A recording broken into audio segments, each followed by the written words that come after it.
23, 24.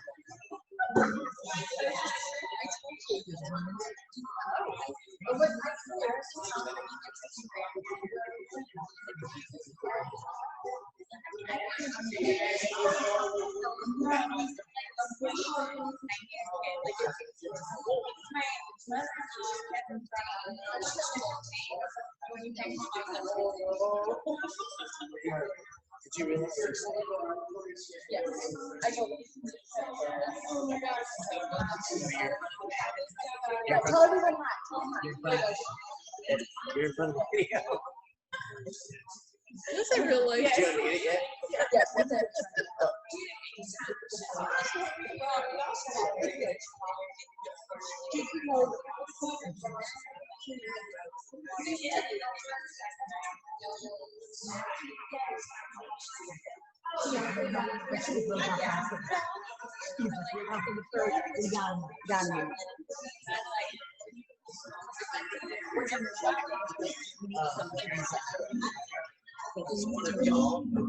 So whenever they're talking, Lisa, pay attention to this. Questions? Lisa, pay attention to the questions. Okay. And Lisa, be open. Okay. I'm so excited to see so many people on here. Okay, we're at 7:32. Yeah.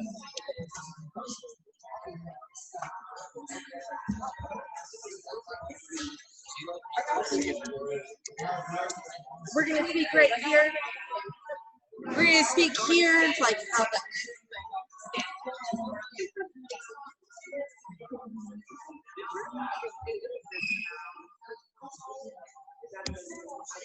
Okay.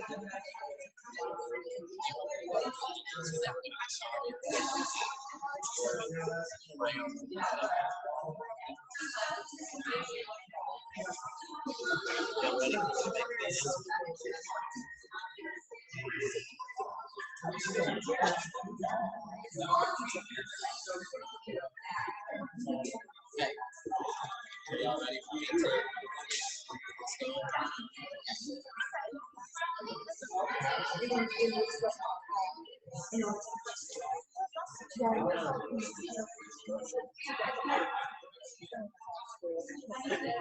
Y'all ready for me to make the intro?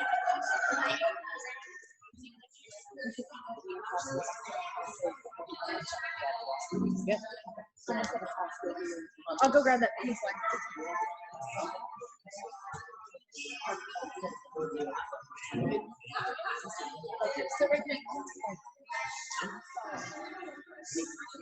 Okay, y'all ready? All right, everybody. I want to first thank you guys for coming tonight. Everybody on Zoom, everybody that's attending in person. I'm not doing a lot of talking. What I did want to ask our pastor Corey, who pastors New Life Church, to open us up in prayer. Welcome, glad you're here. It's pretty good. Father, thank you for tonight. Lord, we thank you for God, just an opportunity to come and gather, and the fact that we can do that freely. Lord, we thank you for just your hand on our church and the way that you provided so bountifully to us. Father, thank you for the sessions and everybody who's involved in putting this academy together. Lord, I just lift up the leadership. We lift up this meeting tonight. We ask, Lord, for your guidance. We ask for your wisdom.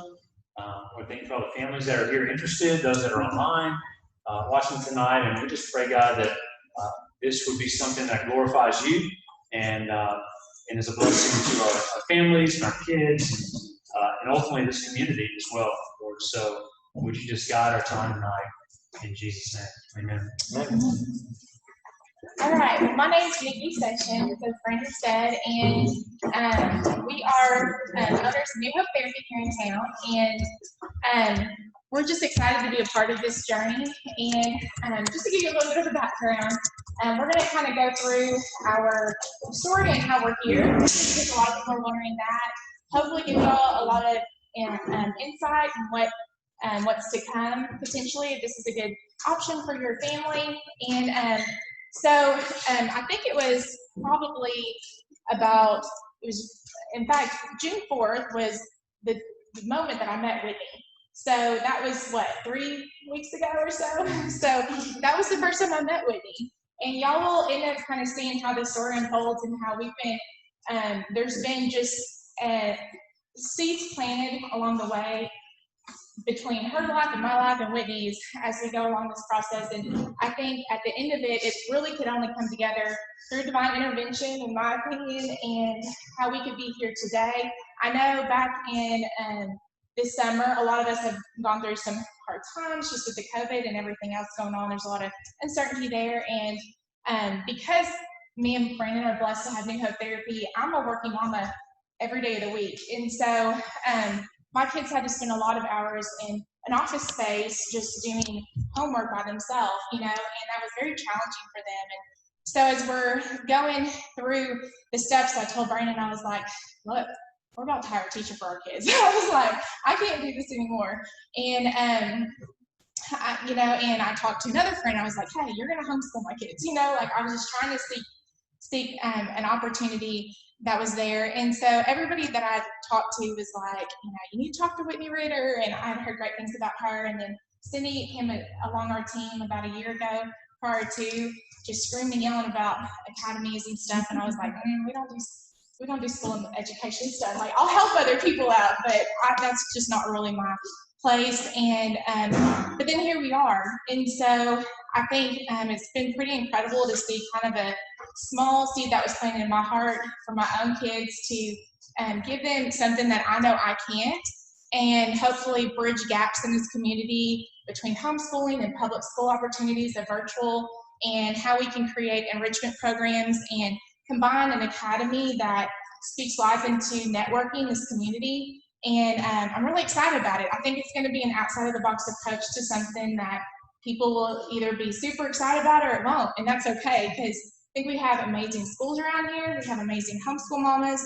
We've got great church community, and I'm hopeful that this is just another opportunity, So I'd like to introduce Cindy, and Cindy has 34 years of experience in the field of speech language therapy, and then 26 of those was in the field of education. She graduated from UCA with her bachelor's and master's in speech pathology and education. And then she also has years specialized in disorders of feeding, literacy, language, behavior, sensory processing, reading, writing, and comprehension. She's written curriculum. She has also spoken local, state, and national conferences. And she is the co-founder and has served as the Chief of Operations Officer at the Little Rock Access Schools for 16 years. And then she co-founded All Children's Academy with her husband, Mr. Stephen Young, right back there, in 2011, which is what y'all are seeing as All Children's Academy. That was when that actually came, was 2011. So that's just part of the small story of how incredible this is. So together, her and a friend of hers, Suzanne Fullerton, an occupational therapist, they created a trademark model of therapeutically enhanced education that will be kind of just intertwined into some of our approach of the curriculum that Whitney will discuss later. But just to speak on Cindy's behalf, she impacts people in a big, big way. And if you end up meeting her, you will know and grow to love her. And she came to me a year ago seeking out retirement. This is her retirement, so y'all know.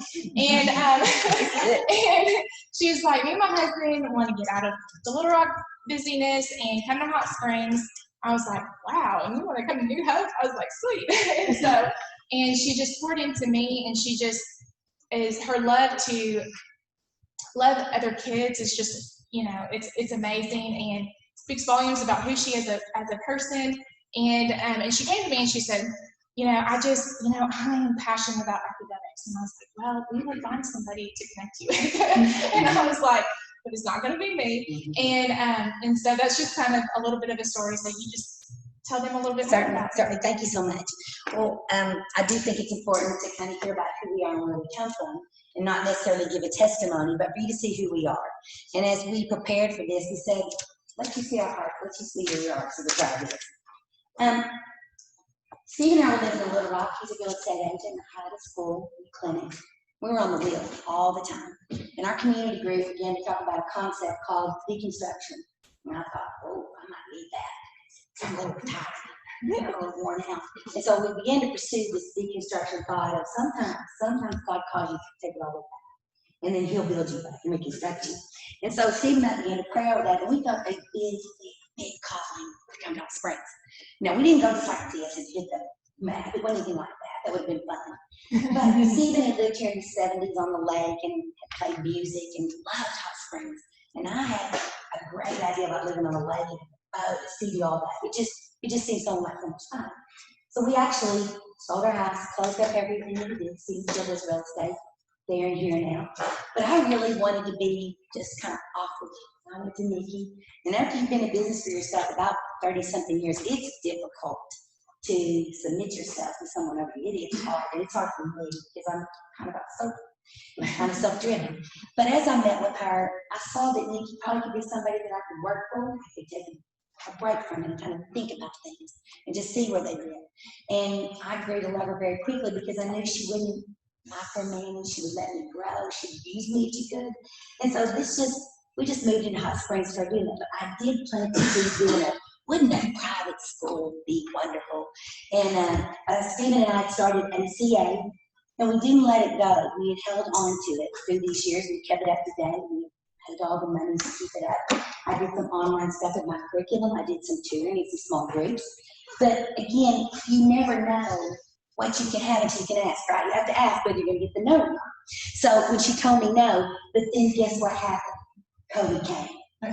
And life is no longer the same because nothing is the same. Nothing's the same anymore for any of us. And so Nikki actually then was like, I'm going to do it. I'm like, okay. And my brain starts ticking, and then I start watching to see what God's going to do and when He's going to do His timeline. And so that was the beautiful part of it, is to see both, and I didn't force it. There is a need in this community for other things. Every community needs to offer a variety of things. And our initial plan certainly may be this, but our 5-year plan may be this. But the goal is, no matter where we live, we invest in our community. We invest in our church. We invest in our neighbors. We invest around us and who we work for and who we are living life with. And that's what community is. And that's how I was raised in Paris, Arkansas. Community is what you do.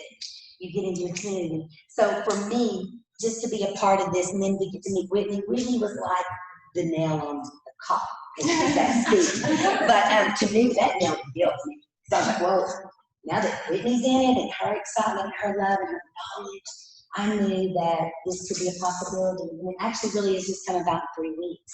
And so I believe that when God opens the door, all we have to do is obey and act. So I'm going to turn it to Whitney. Obey and act. Okay. Well, here, let me brag about Whitney just a little bit. She's not good at doing that. She's not good at doing that. So Whitney, she has been in education for 12 years. Many of y'all know her. She started as a substitute at Lakeside, then was able to graduate from Henderson State, and then eventually be hired at Lakeside. She was there. She was a kindergarten teacher for 7 years. She also helped create the Flex program that many of you have either been a part of or know of. She has a heart and a passion for athletes and growing these children's confidence level and how they can achieve and build their own skills. She's been able to contribute to creating the Lakeside Youth Baseball Association in 2018. That particular association served over 200 kids from the Lakeside community and even over 400 within, surrounding areas. And then she also served the Hot Springs Soccer Association as micro commissioner. And in a short amount of time of me not knowing about or who Whitney was, I felt like I did whenever people constantly came up to me and were like, "You need to meet Whitney Ritter." And so it was kind of funny because I was like, "Hey, you don't know me, but do you want to meet at San Francisco Bread Company?" And she was like, "Sure." And so we meet outside. It's definitely COVID. And like arms open wide, we felt like we knew each other. And she's like, "I feel like I know you." And so it was really, really cool. And in that moment, it was neat to hear her heart and her love to serve her community. I think that's been represented well in everything that she does. This is probably small and minor compared to the things that she's impacted each of y'all. And anyways, we're just so blessed to be able to have her to be a part of this team. I know me and Cindy were sitting there and we were talking through ideas because Whitney actually did tell me no. And so she was like, no, not right now. And I was like, oh man, I have her. I was like, something is pulling at me. And so then I went back to her and me and Cindy were talking and Cindy was like, we need a teacher. I was like, yep, it's gotta be Whitney. And so went back after it, and after our conversation, she was like, yeah, this is where I need to be. So I'll go ahead and let Whitney kind of tell you a little bit about her story in this process. Well, like, my heart's racing. First off, just so many of y'all that I've had as kids, whether it's put your kids in the academy or not, the fact that you showed up tonight, like, that's great. Thank you.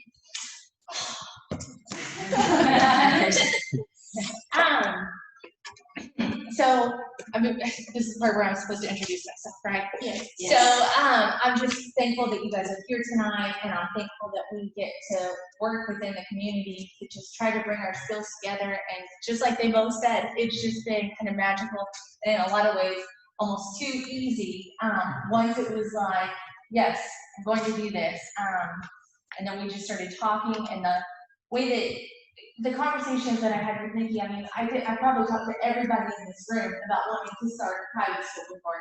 Like, whenever I've told people that I'm leaving outside and I'm going to do a school, academy, whatever it is, I've said it all the time, but it just never was secure enough to step away from. And I'm so grateful to Nikki and Brandon because they made it possible. And I think the fact that they invested in Cindy and I so much in this process, and also empowered each of us and just said, what do you think is best for kids? How do you think you can help kids? And also, we'll take care of you. We'll make sure that you have the things that you're secure. That shows that they have an investment in this academy and that they really want to do what's best for kids in our area. And so as much as Flex felt like a dream, I'm like, okay, this is unreal. And then just seeing so many of y'all again, it's really special. So thank you. And yeah, and Cindy, I need you, right? I just can't wait to learn from you. We're going to be co-teaching, so I was like, I want to be in the same room with her so I can just soak in all of that knowledge all day long. This is going to be a learning experience for me. No, it's true. You're amazing. So, y'all, if you want to reference, we gave each of y'all a little bit of a packet. There are a few things in there that we will reference along the way. If you want to go ahead and take note of the All Children's Academy projected calendar year, we are wanting to do a full year calendar. So this is more of a 45 to 15 schedule, if any of y'all have ever heard of that. And our projected start date is August 24th. It is a 180-day school year. We also know that by starting then versus what is on this actual calendar means that we need to incorporate a few other days into that. So we've also taken a look at reducing the fall, winter, and spring break days down from 15 to 10 days. This is also an area where, if we have school closings for inclement weather, we would end up following the Garland County inclement weather guidelines. If for some reason there was a significant amount of time that was closed, we do want you to know that we value your efforts of tuition and things and costs of that nature. So we would look at adding those days back in there. All of that would be set, so that y'all could know exactly, okay, if we were out of school for a week and those were incorporated in, then we would have those labeled clearly for y'all. These are the inclement weather days, so that if you had already planned on taking vacation on a certain day, then it's up to your discretion. As far as, New Hope Therapy being a part of this, we're just really excited to partner with ACA and kind of, allow for this vision to hopefully transpire within this community. And my main focus is to build and bridge a network. And I told Whitney and Cindy, I said, this whole time, even with New Hope, I'm like, we just got to do what we do. And if we focus on that path, then everything else falls into place. And I told him, I said, this isn't about, can we do it better or can we do it a different way, potentially. So let's just focus on what we do and fill in the gaps. And I think the cool thing about that is, as people hear the heart and drive of an academy and program that is able to invest that, then they'll see how we can all really create something really cool around here that I think is going to really inspire a lot of people around this area.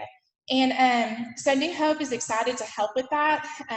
The parts of New Hope that would be facilitating that is going to be on the administrative side for processing the applications, making sure we've got everything available as far as, pulling in our electronic documentation system to keep things very clean and organized. That way we have invoices, we have all of these things that we don't want to add into tuition costs, and try and cut costs as much as we can to keep those costs primarily to who you are being provided to teach your children, and then other than that, then we can help facilitate in the ways that ACA can for right now, and then at some point they develop and do that themselves. But I think it's neat to see how we can really help on that side of it, and give a good foundation to this to feel stable and secure and not feel like it's wishy-washy. And that's, I tell my family, ask my husband, I'm like, look, if we're going to do it, we're going to do it. I'm like, we're going to build it out, we're going to do it, and he's like, oh, Lord.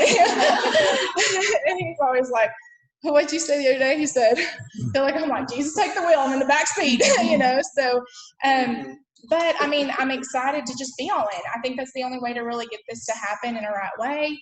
And so I want there to be clear knowledge and transparency of our hearts as we process through this, as we continue to see New Hope's part in that. How does ACA contribute to that? We'll have a board of directors. Cindy will go into the nonprofit side of that and how that can unfold into respite groups where we can, help, children with special needs. And there's just a lot of different ways that this academy can really help bridge connections in this community. And so as far as the enrollment, we are looking at our full day classes being between 20 to 25 kids. I feel like that's a good, solid foundation for Cindy and Whitney to start this first year. And so, and the other reason why we want to maintain that is, let's say that we have a good, solid 20 to 25 kids. So then that keeps their numbers around, 10 to 12 kids. And I think that they can do that really well. They can also kind of figure out exactly how they want this to work as they coach and co-teach. And I think it gives a good foundation for the next year. So then if we go into the next year and we need to go beyond K through 4, then we can really see what that looks like. We can, if we have good, solid training that we can implement within the next, year, there's a way to really give good integrity to what we're trying to build if we do it clean and precise this year, and then we can make that go however that needs to go.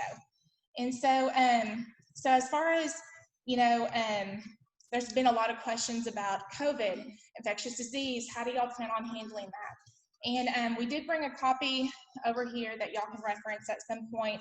New Hope Therapy, we've been privileged to stay open since the very time because we are considered essential for children with special needs. And that's been trialing as a business owner, as some of y'all may know, but it's been just a huge ministry to me and Brandon, and how people have been grateful for those moments as well.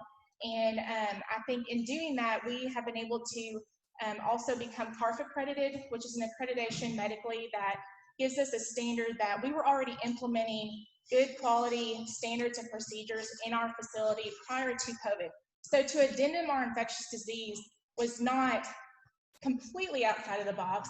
There was some definite things. We've got the face shields, the masks and things of that nature that are definitely optional for some people and some patients. In pediatrics, is different. You can see the schools aren't, having masks on the little bitties. They don't know what to do with them. I mean, y'all seen all the memes. I mean, they're hilarious, right? And so we will follow suit to some of that. Also, ACA, because of who they are and being academically driven, I feel as though, we're not going to implement anything that our enrichment centers and daycares that people are already implementing and have stayed open this whole time. I think they've done a very good job at doing that. We're in it every day at New Hope Therapy. I see exactly how they run those programs, and I feel confident that we'll be able to implement very similar standards at ACA. So if y'all have more questions about that, we'll be able to, I can discuss that further, but we will have clear expectations laid out beyond what we even have here tonight. I just kind of wanted to go over some of that to give y'all. All right, so Cindy's going to talk more about the nonprofit side and kind of where ACA came from. Okay, so why a nonprofit? Well, it allows your community to step up if they want it. If you want, ACA here takes the community. It'll take time, volunteering, it'll take raising dollars, it'll take all of us giving. Some have sacrificially, some will have it, but it really also allows you to meet your needs within your community. For example, when you're a nonprofit and there is a need, you possibly can tag that on to your main mission, or you expand your mission. Even though ACA was originally, it was set up for an academic setting, that also means academic setting for maybe other children that maybe don't need what Whitney and I are going to put on, but something for them. Because as many of us we like different choices and things to meet our needs. So I want to talk to you a little bit about how that came about for me. I was in Little Rock, and a partner and I were at Easter Seals. And we were a lot like Whitney. We were very young, and we kept saying, we just want our own, we'd like a private school. We'd going, oh, we just would love to do it that way, get this and have that. And so we began Access. And so I found out very quickly, it is owned, we don't own it, the community, the government owns it. It's not ours. We are just the stewards of it as it comes our way. And so in the nonprofit world, it allows you to serve sometimes the least of things, and sometimes those that don't have anything, and sometimes it allows you to serve those that need a specific type of program.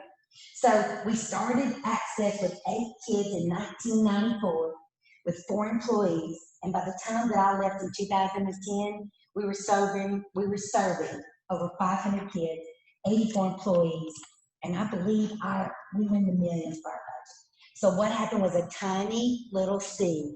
The community embraced us and got behind us, and our programs grew and grew and grew. And that's why it's so important to start your foundational year setting it up for success. And that's why if New Hope weren't partnering with us, there'd be no way we could do it, because we can't have admin and all the things that we need to support us so that we can do what we need to do with the kids. So their willingness to be a part of this issue, it couldn't be done without it. So Access was something different, we grew it, but after 16 years, that door closed for me. And if you want to take me for a cup of coffee, I'll tell you that story. Not right now. But anyway, so that door closed for me. Well, I'm a little bit of a crier, and so I was in my closet crying a lot.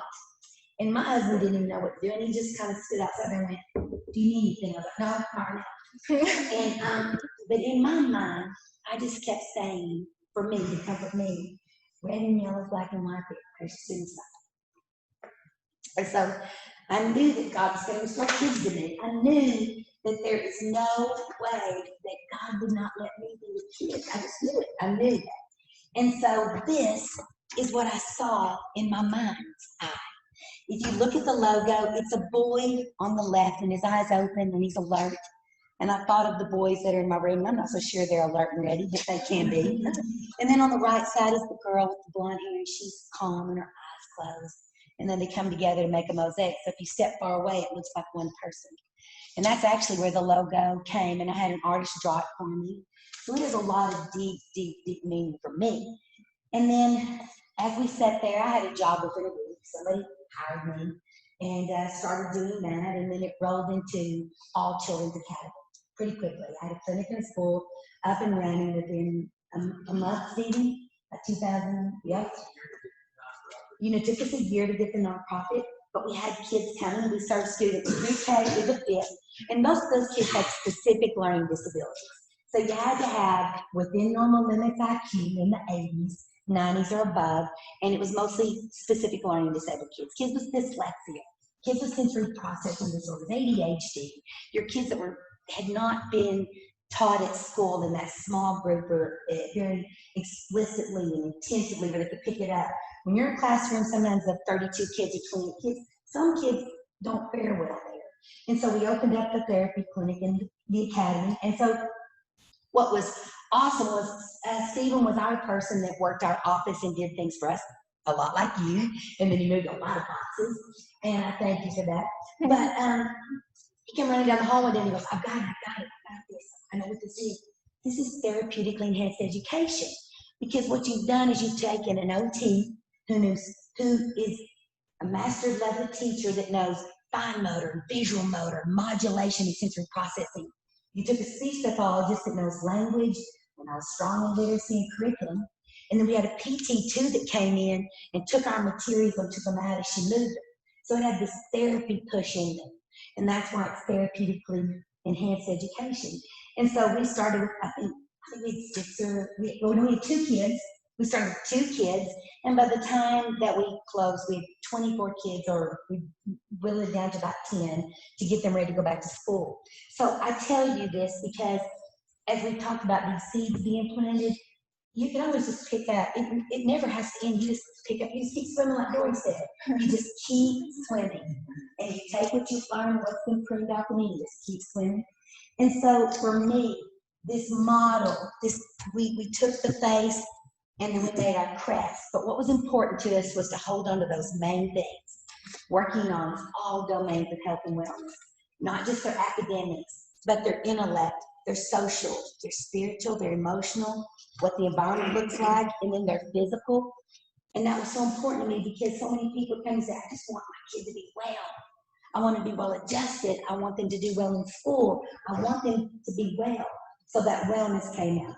And then what I thought of immediately was, but it's not just at school, it's at your home. And then it's when they go into the community. Because we're going to raise up kids to be in the community, right?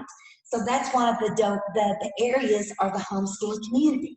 And then, of course, the team is the outer ring of this model, which is all of us. It does take all of it being integrated in, not segregated out, where we hope the kids can integrate it themselves. So Stephen actually took this, and then he put it within the crest that you see in the top left of some of it. And then he put the homeschooling community in the banner part.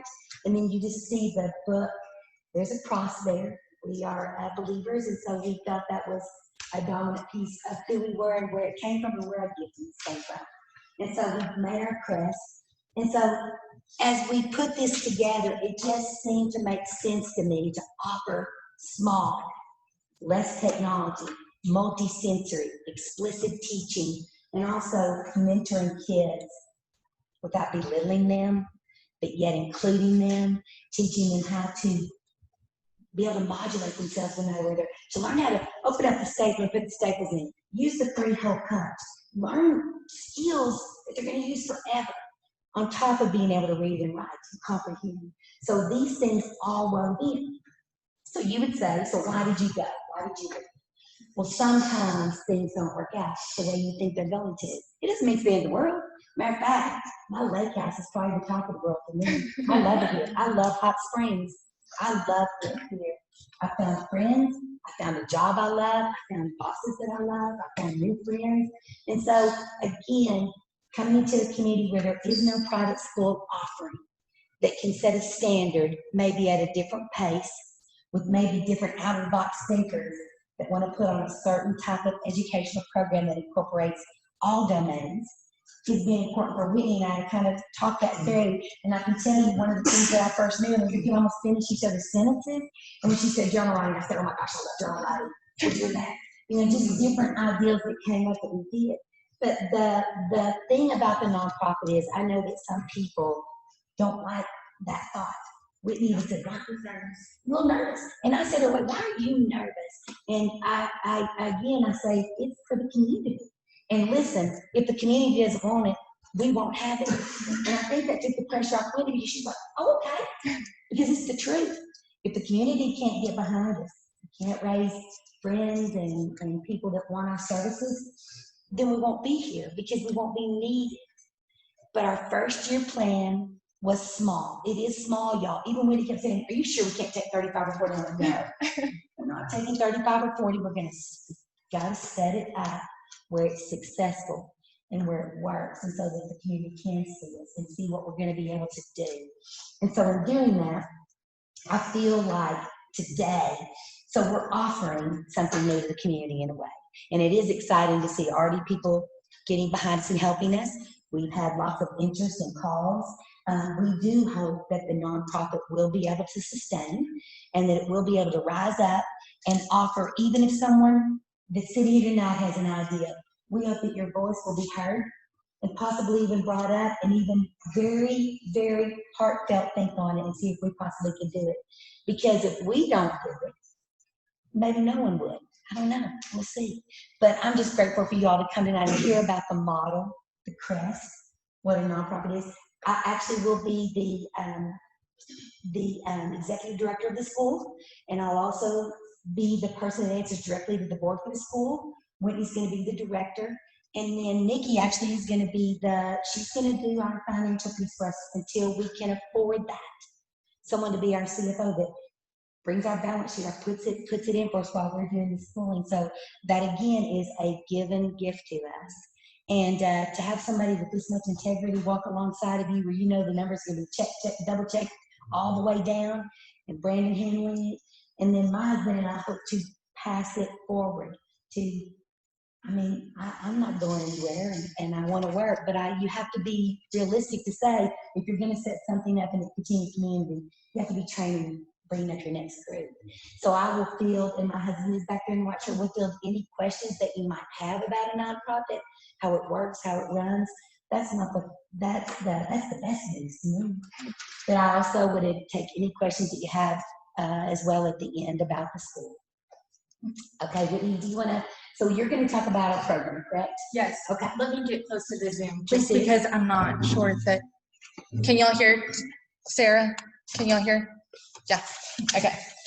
I'm just going to go through our schedule. I mean, I think that when Cindy's talking, when she says, we don't just want to teach them how to use a stapler, we want to teach them like this is stapler, put the staples in and get to work. You know, that like just little things that she says like that. I hope that those of you that I've taught your kids, if that's something they've walked away with, is having faith in themselves that they can get a job done, and like just that growth mindset that anything that is out there that needs to be done, you can acquire the skills and you can do it. And I think it'll be even neater because just listening to you speak and like every question that I would have, like, is there a crest? What are we going to do? And it's like, yes, there is. What do you think? And that's exactly how I feel about things. You know, I'm like, go with it. I love it. So that's been a really neat part and a good way that we've been able to jumpstart this, because there was already a foundation in what you guys did. And So everything's there. so I'm going to go to the schedule piece. You'll see it with the 3 sessions. We've mostly worked on session 1 and session 2. Session 1, it is a little bit of a menu where you can choose to do full-time education. Maybe your child goes session 1, 2, and 3. Maybe a full-time student would just be session 1 and 2 every day. And then Friday field days. Where are my flex people? Remember that? That was good, right? So Nikki was like, what about Arkansas history? What about this? And we're like, well, we'll do that through the reading, but just wait. You're going to see. It's going to be good. And so that's back, and that's going to be very exciting. And it's just another way to fight COVID and utilize being outdoors.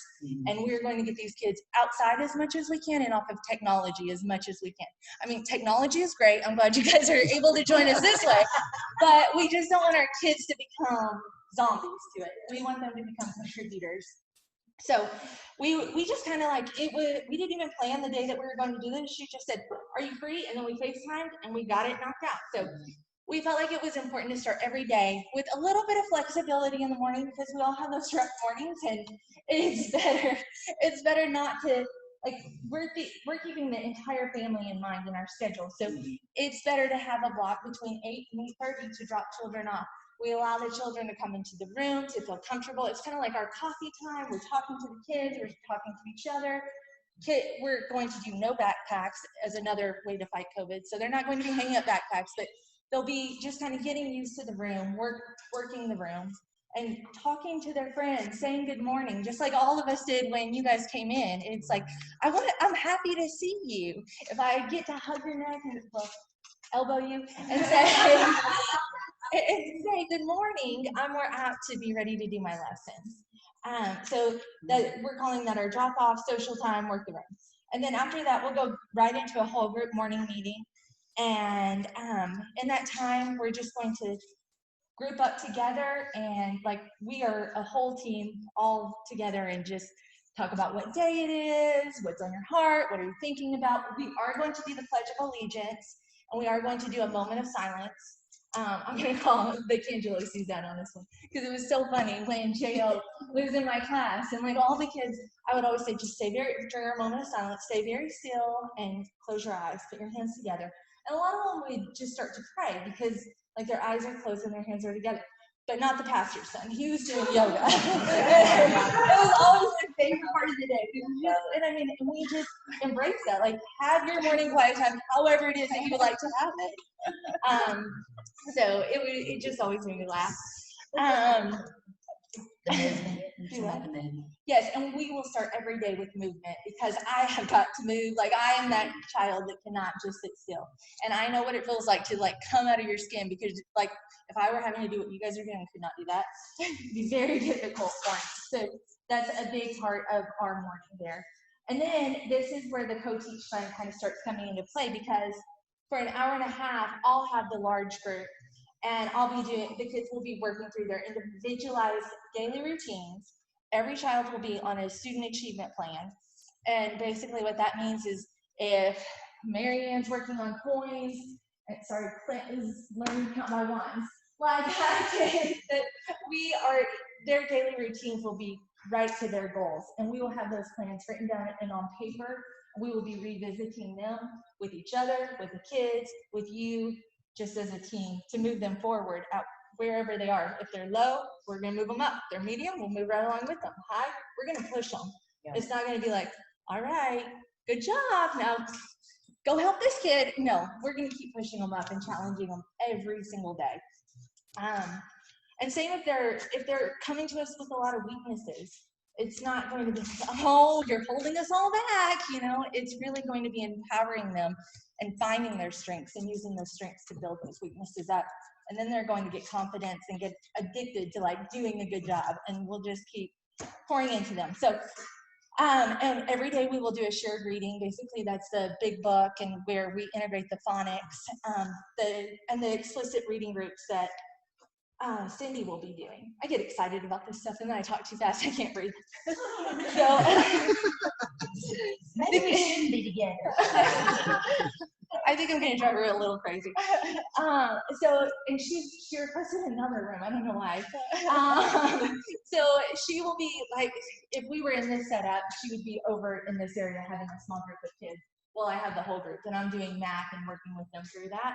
And this is so cool because it will be an explicit phonemic awareness small group where they're learning decoding skills, rhyming skills, everything that their brains need at a young age to make lifelong readers. But that's not all, folks, because they're going to get another reading group that is going to really dive into their decodable text and really into the elements of the story. And then in the afternoon, during their whole language, while I'm doing small group math, she's going to be doing all that really fun writer's workshop, you know, the things that go with the directed drawing, all those things that we like to keep in our scrapbooks for a long time, you know, because it really shows who your kid is and what they feel and what they think about the world. And that's also going to tap into their social emotional growth because they'll have a place to express themselves through storytelling. So let me back up. So then we'll do snack and recess for 30 minutes, and it'll just be kind of a chill time to eat, wash your hands. We're going to be washing hands a lot, but to wash hands and wipe down everything and get outside, get fresh air, talk to each other. And then we'll come back and like I said, I'll do the small groups. And so I'll go over to the side and she'll send kids to me as she's doing whole group literacy. Once we get through that hour and a half, we will go into lunch and recess. And this schedule is still very tentative. We need to see like the needs of the kids that sign up, the ages of the kids that sign up, what it all looks like. But they would go to a 30-minute lunch, 30-minute recess. And then that's when, say that you decide, I'm gonna do public school this year. Okay, and this is one more option. So you do public school, but public school goes straight virtual.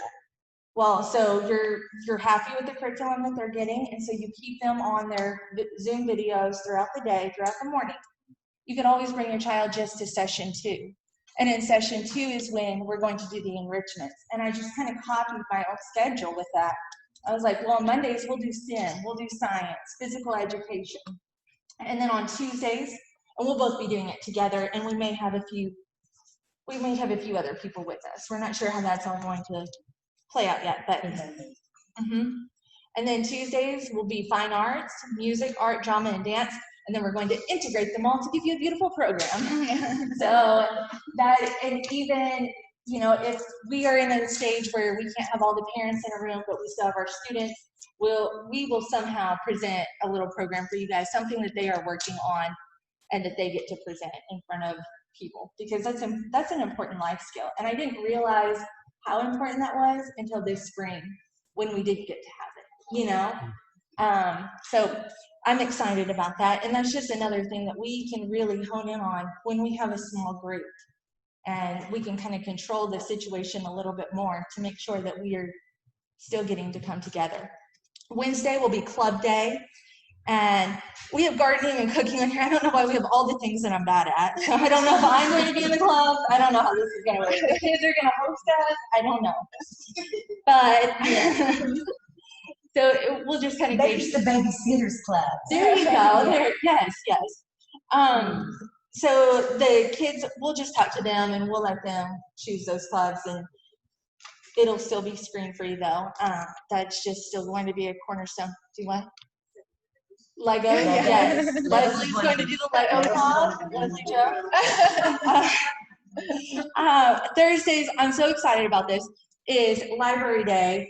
And so we want to save some of the things that are really fun about school. And one of the things that's fun is a book exchange. I don't know why it's fun. They like it. So we're going to set that up for them and allow them to choose a library book to check out. And we are also going to do some Latin roots during that time. Because this is something that's so important to me, because I never realized how important learning Latin roots was to reading. And just once you, like, if I understand bio means life, now I understand 50 other words and what they mean. And I think it's a big deal. So, and then we'll also integrate some keyboarding here. So this will be a time that there will be some screens, but it'll be contributing to the screen, not consuming from it. It's just the world we live in. We need to know kids need to know how to type. And then go for it. Please. We will have one computer. We have a big screen computer that we will be able to seek prior knowledge for kids that are missing some of that information. Like if we're going to talk about a topic and they are not aware of it, you can actually use YouTube, which preview them. But there are great tools for kids that maybe don't understand or have that prior information. So we will be using some video, some images. I do in the keyboarding, teach them how to make PowerPoints. I mean, they're going to need to know how to do that. So not to say we're going to be we're not going to Chromebooks and all of that, but there is going to be some technology used that we're going to need to help us for our kids. They're going to need that to be brought in. So I just want to say teacher-led. Teacher-led, not child-driven. That's right. And there won't be games on there either. So We'll save that for y'all, because like I'm a working mom, I get it, and sometimes I'm like, here, you need to go do your shit for a few minutes. Like, so. But I just wanted to know we will be using some technology for us. So, and then Friday will be our field day, and is the vision right now is that it would be a lot like in the past, where families can come together. You don't always have to come. You can come. You can bring some of your other classmates. You know, we just work together to make that happen. And it really, I mean, if we're based out of the New Hope area, it might be going on a scavenger hunt in the flea market. You know, those don't always have to be so big. They just have to be intentional. And that'll be one thing that we try to hold on to, and weaving our curriculum through it. Session 3 would be the after school care. And I'm not even going to really get into all of that so much yet, because that's just another, I guess what I will say about that is that's an option. Say that you choose public school and they don't go virtual, you know, but you still want your child to have another after school option. then you can choose this one. So, and there's a few different people in the community that we're working with and trying to just make some weaves going through, or trying to sow a seed, as Cindy said. I'll use her words. And we have some fun directions for the future. So we are thinking about all of these really big things that can come up. And I just want to tell you all of them, but I've already talked for too long, so I'm going to stop there. I was supposed to mention one thing, and I'm sorry about that. There has been several questions about managing behaviors, and I just want to tell you all that I've developed, I know you're going to go, Cindy, I don't know about all this, but anyway, I'm going to pitch it out there. I actually, being with kids so long, they need to learn self-modulate themselves. And I am extremely ADHD myself. I can get so out there that I can't even bring myself down. So what I felt, everybody had a good program. It was if you do 5 good things, you get stickers, you get to get this, or somebody has this program. I can't manage all that. So what I developed was a program that I called Act Right. And where the name came from was, I was sitting there telling him, I said, why can't you just act right? And then I said, well, I think I just need to act right. So in teaching modulation, we want to teach kids when they're in the groove, when they're listening, when they're attending, when they're calm. And so I didn't bring it to show you the visual, and I apologize, but I will put it in our Facebook, or I'll put it somewhere you can see it. But what I actually did was I had a visual, and it showed where you were.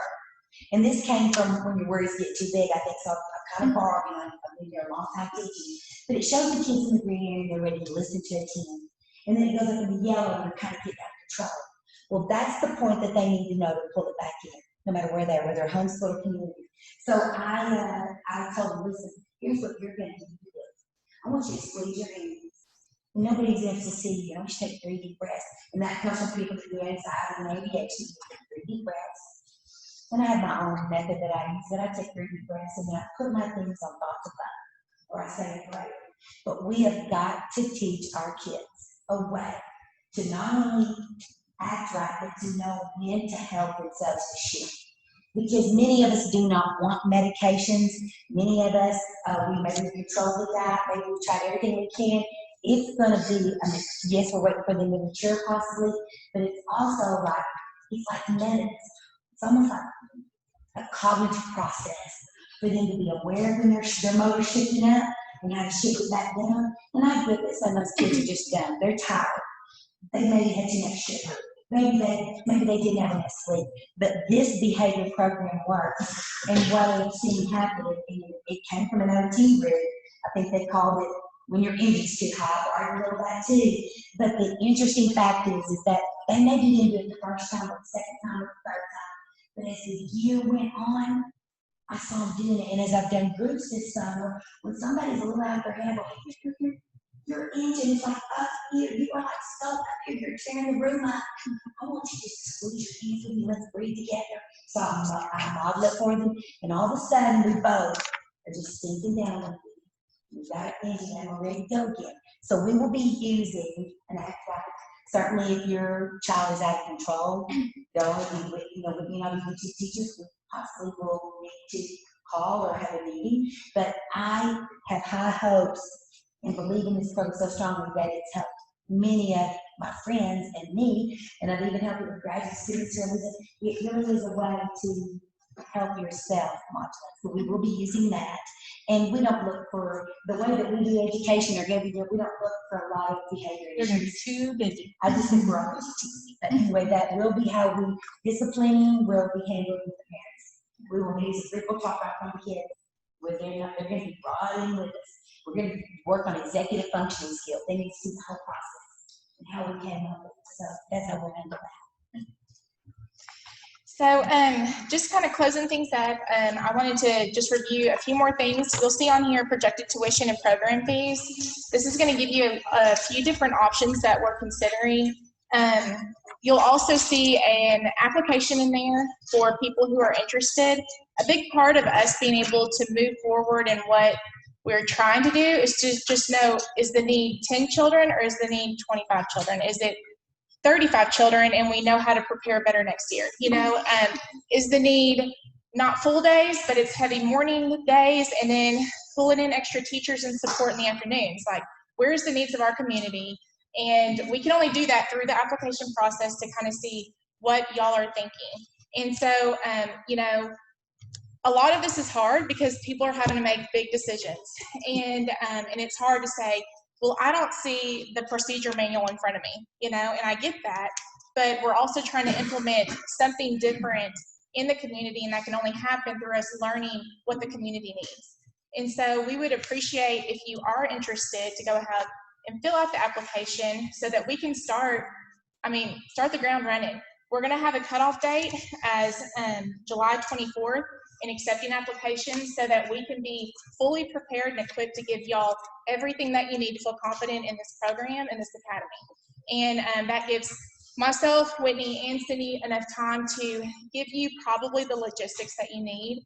We're considering a couple different options between possible church locations, maybe here, maybe possibly, you know, New Hope, K-Life area over in Temperance Hill.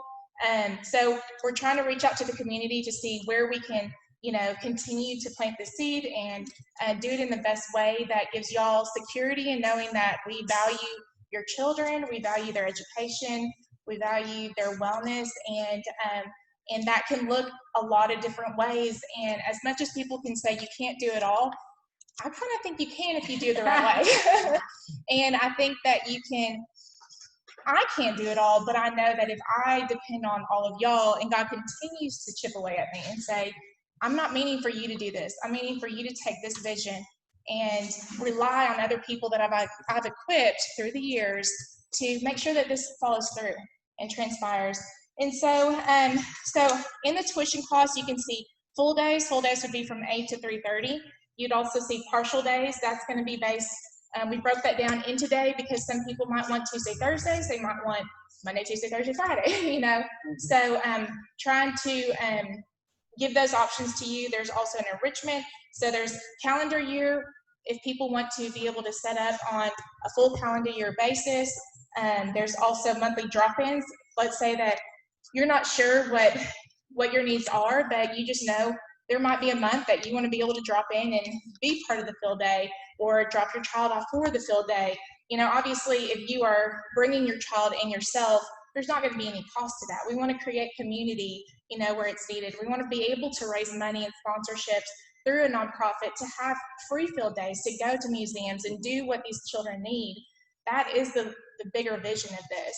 You know, I'm not going to lie, this is very hard to go over tuition costs because our goal and hope for this community is to not be a burden, but to be, you know, something more than that. But I also know as a business owner that I've got to be able to give y'all the best representation, and that can only happen by people like this. You know, it's not going to happen from, you know, elsewhere.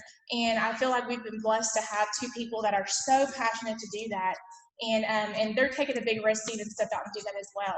And so our hope would be that as we continue to grow and unfold this, that it can transpire into whatever that looks like financially, economically, you know, diversity, just creating this this need that is really, from what I hear, obviously here, you know, like I said, I mean, I thought, hey, let's get 10 kids with my kids, and then here we are, you know, like 50 people in, and it's like, wow, a lot of people really feel this way, you know. So we also would like to be fair in trying to offer up discounted options. There will be payment options so that you can set that up front. That makes that most beneficial for y'all as far as your own, whenever y'all get paid in your own pay periods. And then just discounts based on siblings. We have a lot of families that they would like to have more than one child in, and so trying to be, you know, courteous and mindful of that and the expense that looks like. So you can see we've got an email address that y'all can email the applications to. You can fill it out here tonight, ask us questions. You can also mail it to the mailing address down below if that's the best for you. Whitney and Cindy have both put their personal cells on here to call or for y'all to call and answer any questions. My hope would be that we answered a lot of questions for y'all, but we want to be just respectful to the time. We know it's getting late, so if you want to leave, feel free to leave, but we will end up opening up to some questions, and then we will also address questions on Zoom as well. So. Just to clarify, so that is on that will include 5 students. And then on your enrichment days, if you run the drop-ins, will that number go up? So, like if I'm Potentially, in a yes. homeschool my daughter, Mhm. if you have your 25 students enrolled, but Mhm. then my daughter might be joining for your Yes. trip, and then I can go around 25. Yeah, so that's the hope. So that's kind of where there's some flexibility to this. If we only have 25 kids or 15 kids that need this, then that's where it goes. But if we have 25 kids, full day kids, because we base numbers and expectations of how to fulfill the needs of this program based on 25 kids being in the program full day from 8 to 3:30, and some after school if that's an option. But again, because I think this is such an inspiring need, we've been contacted by other teachers or people who would love to pour in, professors who are K through 12 certified to pour in the afternoon. So I think if our potential public school virtual children or even the homeschool community wants to be able to be a part of that enrichment afternoon time, then we can grow that to whatever that needs to be in an appropriate, still small base setting. So I want y'all to realize that our goal and hope is still to not be like, oh, we've got 50 kids, let's just all call them all together. I mean, we still want to maintain the integrity of the program that we're trying to get. What about children that receive other services like speech, OT, how will that incorporate? Hey, Nikki, can you repeat the question for the people on Zoom so they can hear? Okay, so the question was, if you're receiving other services such as speech, PT, OT, how will that be incorporated? And I think that's, again, part of the beauty of New Hope Therapy, being able to partner and back this up. We're going to be able to have a collective approach to these children that need other outside therapies or disciplines to help facilitate their day. Again, my hope would be, as New Hope being a part of this, that we're equipping our therapists to, like I just met with my OT staff today and I said, look, if we're doing this, I need my OT staff to be on point with literacy. I was like, what trainings do we have? I need my OTs to dive in. If we have a child who's not where they need to be because Cindy tells me that or Whitney tells me that, then let's dive in, pull them out, because we're going to be right here. And I think that that's going to be kind of a cool approach. I'm not going to lie, I've had people say, well, Cindy's only done access, so is this going to be enough for my child? I absolutely think, my children are going to be in there, and I think when you have this collective approach of, all of us have strengths and weaknesses, as magnificent as our children are, because we love them. They each have an area that probably needs to be worked on or targeted. And I think the cool thing is, as teachers, you have such strengths to see how that collectively is. As therapists, you have so many strengths to pull out the objective, intricate things that we're used to standardizing testing. And when you merge that together, then it can really be a beautiful thing. So having services come where we are, obviously size is going to play a role into this. Number two, how would that look if we have speech and OT here or their clubs? So that's going to have to be answered as it comes. Mm-hmm. If there's a lot of kids that need therapy, that's just going to be answered as a role. When people pull their kids and take them to their therapy, that's another issue. We're going to have to head it out and figure it out when we get there. We really are. We have a question on the Zoom about location. So they probably didn't hear. So currently, we've met with a few, businesses and organizations here in town to give y'all a confirmation on that. Again, we're trying to find possibly a church location, again, possibly even New Life Church, or we've met with K-Life, and over in the Temperance Hill area, we have a second suite that could facilitate portions of that flow. So it, again, depends on the need. If we have 10 kids that need to be seen and for academics, then we'll kind of appropriately see where we're at. Some of those decisions can't be made until we see applications. I can't say, hey, let's be in this area and pay this amount of money, and then we have this many kids, and then it's like, well, we've only budgeted for, some of that's just got to be sorted out once we see the needs of the community. So, do you have a top number in mind right now where, early on you can't scale to a certain number of kids right now? Do you have a max limit? Well, the full day would be the 25. For the first year, the 25 is the goal. But then Unless you twist it extracurricular and out. yeah, but then extracurricular and enrichment, that would be where we can facilitate extra needs there. Okay. Whitney keeps saying 35 or 40. We could totally do it. We'll do it. I know. Stop that. You know, I'm not gonna lie, it's gonna be really hard to figure that out. And we have talked, what does that look like? I know a lot of y'all are like, well, how do you pick my child? You know, and it's like, I mean, we understand that that's gonna be really hard, but a lot of it will go into, you know, we've talked, like it's gonna go into grade level, it's gonna go male versus female ratio, it's gonna go into, you know, where are they at academically? You know, like if we take a child that functions here, but they really need to be here. I mean, there's a lot of things for us to weigh out. And again, we don't know until we get all of that feedback, and then we will give very good communication with y'all on that. But it probably won't happen as firm until after the 24th, because I want to give everybody an option to. The great thing about this model is they are multi-level classrooms. Mhm. So, but what we're trying to nail down as well is how far behind can you be? Can you be 2 years behind? That probably is the largest gap that we would go in ages, because that's real difficult for a fourth grader to sit in first grade phonemic awareness and phonology and reading. The interest levels are different. That's a whole different thing. So we really, as we said, we're just gonna have to see who wants this school and then figure that out. But it's a great question of how to do that. Yes. That was kind of my question, is like how, if you're teaching first and fourth, like how do you establish baseline? We are going to pre and post test. We have a battery of tests. We do have a sample of the student, I think it's over there. student, Achievement plan. Whitney changed it on yesterday. It's okay, love her. Hey Cindy, can you address the question to Zoom? So the question was, how are we going to have first grade through fourth grade? How are we going to do that? Because they are multi-level classrooms. Is that the question? Am I on it? Well, Well, how do you baseline? How do we baseline it? Thank you. So that's right. So we will be pre-tested. We're going to use the OWLS, which is it tests 4 quadrants. We also will do reading fluency and accuracy. We're going to see how their phonological processing is, how they are doing with their written abilities, their letter formations. These are all the things that we're going to look at pre-testing. So the first probably week of school, we're going to be doing our schedule. We're going to be pre-testing. We're going to pull them and test them so that we can put them together. And then from there, that's where we set the plan of the weaknesses and the strengths. And from that plan, then that's how you'll get your grades, or you will know where they are through the year.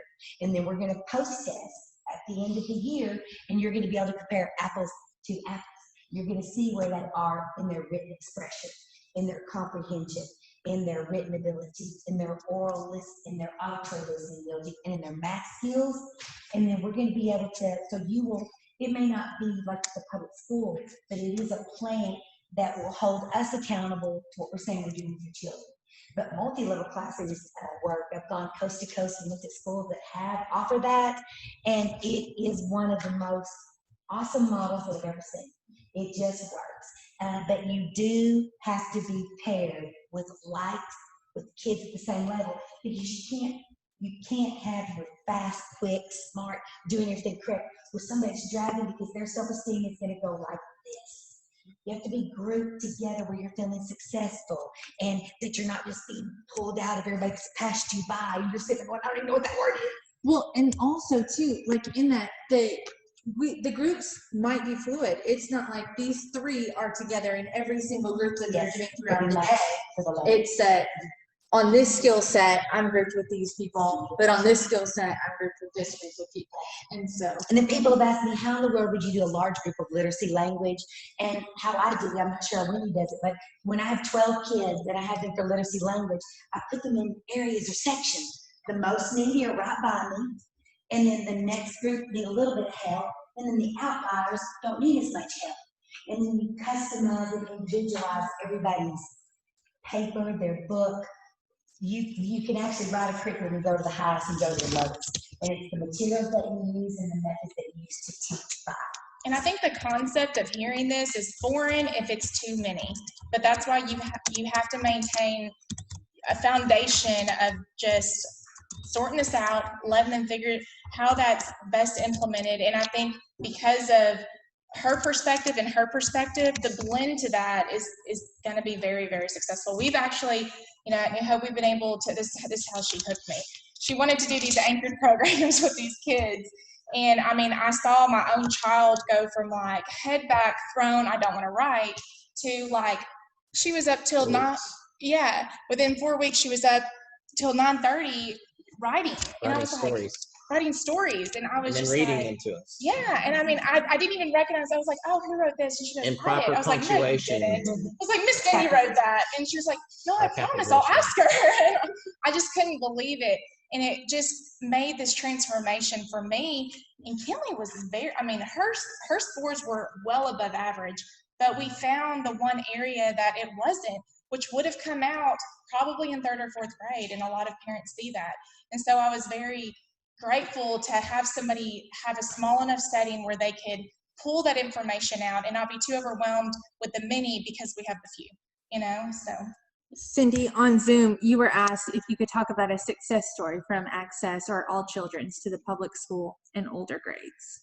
Well, let me think about that. Okay, we'll come back to that. Okay. Yeah, Jennifer. I have several kiddos that are, will be from 1st to 6th grade next year. And I know this is only going to 4th grade all day. But we are considering homeschooling or something homeschool next year for the, I've looked at that for all of them. I'm trying to make a decision on what would be best. So my question is if we, even if the younger pre-K and the older one was homeschooled, would he be allowed to be involved or engage in enrichment? I think, Jessica. okay, sorry. The question was, sorry, I'm not going to do this either. The question was that she's got many children, as many of us do, and they scale from 1st grade to 6th grade. And so in doing that, if she had 3 that were in the program, would her older ones be able to have access to the enrichment programs or any of the extracurriculars? And I think, again, it's going to depend on, do we have 1 6th grader or do we have 12, or do we have 5, do we have, as far as, when I look at things, I kind of can run numbers and see, okay, yes, this means that I can call this teacher who said, I want to do this. And then I'm like, let's fill this need, and I've got teachers literally on standby going, hey, I'm just interested. And I'm like, sweet, let's talk after we get applications, And so I think as we kind of pull that information in, then we can kind of see where those needs can be fulfilled. If it can't be fulfilled this year, my hope honestly would be, hey, go ahead and apply. Let's see where the community needs are.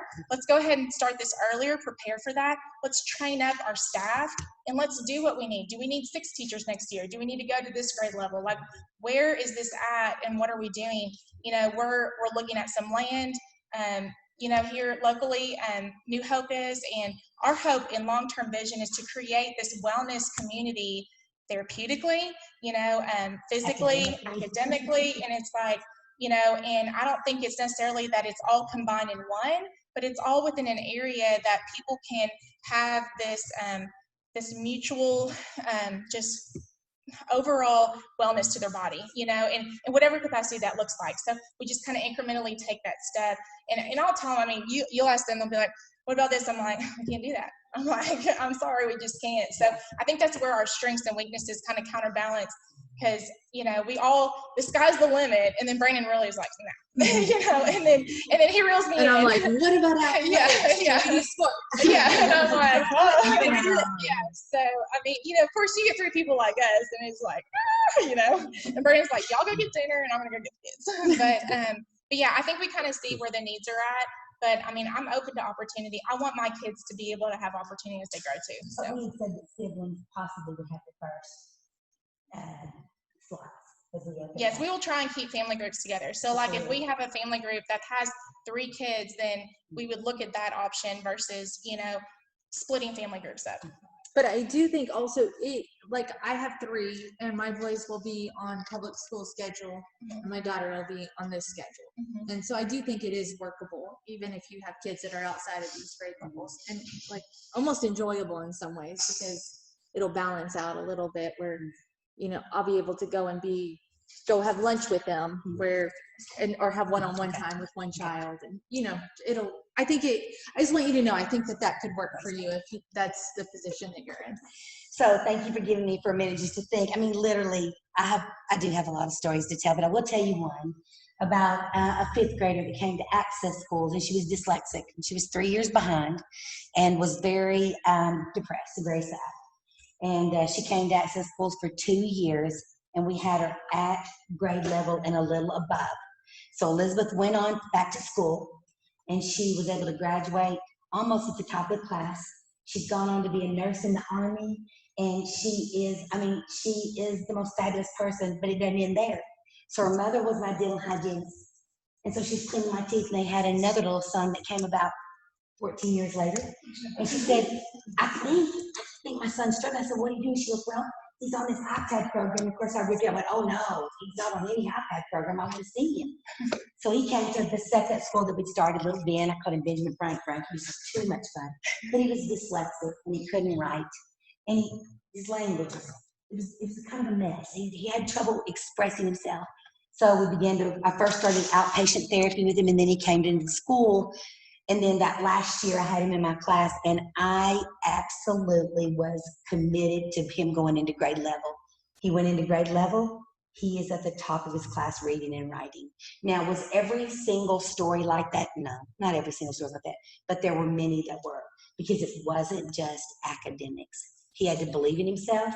He had to be shown that he could do the work, and he had to stop giving up and blowing up and losing it. And so again, I go back to, I am a teacher and a speech therapist, but there's something more to this. And so our success stories were many. And then there were some that we possibly didn't make as great, but maybe they weren't a match for what we were doing either. So you have to match your kids up for your model. It's important. Anything else? We're going to stay afterwards. Do what? Any other questions there? We good? Oh, wait, it's right there. Yeah, and we can just type to those if there are any, and then you can email, call, if you think of something, just let us know. Again, get the word out. I mean, we look forward to you sharing information with those that you know. We are going to have a Facebook page. We're working on our website. Our website is 10 years old. So Stephen has actually contacted our son to begin to try to get it to come into the new, whatever all that is. And so but that's an expense that, again, we're trying to work on a little bit. Stephen's been working on a little bit. So we're working on the website. Facebook has been set up. Our phone numbers are there for you all. I will have to call you after therapy. I still have to work full time. And so for Nikki and Brenda, so I'm working, but I will call you back and I will email and I'll text you. And Whitney and I both are here to not only meet with you and hear what you have to say, but also try to figure out if there's ways we can help you. Thank you so much for your time tonight. And we are going to stay here for questions. And we look forward to serving you all in this area. Thank you so much for your time tonight. Thank you, Nikki and Brandon. Thank you, New Life, for hosting this tonight. And thank you all for being here. we went past our 30-minute mark. I know, sorry.